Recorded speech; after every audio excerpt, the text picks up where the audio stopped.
Diduga bocor dalam operasi tersebut, petugas yang datang ke lokasi sepi dan gelap gulita tidak menemukan adanya aktivitas dunia malam, seperti tempat karaoke dan tempat peredaran minuman keras di lokasi tersebut mendadak tutup. Operasi gabungan bulan puasa Ramadan dipimpin langsung oleh Sekretaris Satpol PP Kabupaten Bogor dan Kecamatan Sukaraja.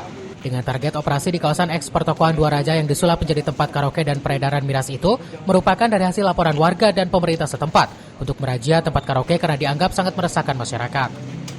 Tak hanya itu, dalam operasi tersebut, Satpol PP juga melakukan tindakan tegas penyegelan sebuah warung penjual miras yang ada di area Dua Raja dengan menggunakan garis kuning.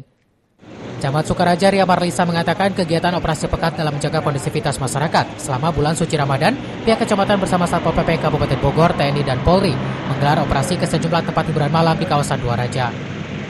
Kita melakukan target utama kan PHM hiburan malam. Dua sasaran, yang pertama di yang Dua Raja, yang kedua di Nyaman.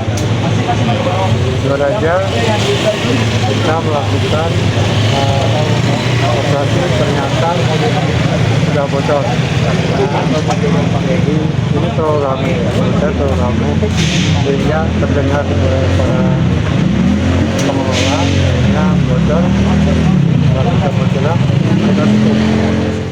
Melaksanakan kegiatan operasi penyakit masyarakat dalam rangka menjaga kondisivitas terutama di bulan suci Ramadan, sehingga pada hari ini kami melakukan APD bersama. Hanya disayangkan kegiatan hari ini diinformasikan mungkin sepertinya bocor karena memang pada saat kami ke lapangan semua THM tersebut tutup juga.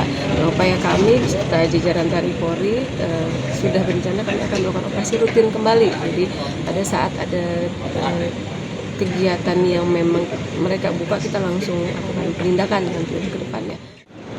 Karena operasi ini diduga bocor tidak membuahkan hasil, pihak kecamatan bersama petugas gabungan lainnya akan kembali melakukan razia ke tempat hiburan malam yang ada di kawasan Dua Raja selama bulan suci Ramadan. Dari Sukaraja, Kabupaten Bogor, Suhanda Abriji melaporkan.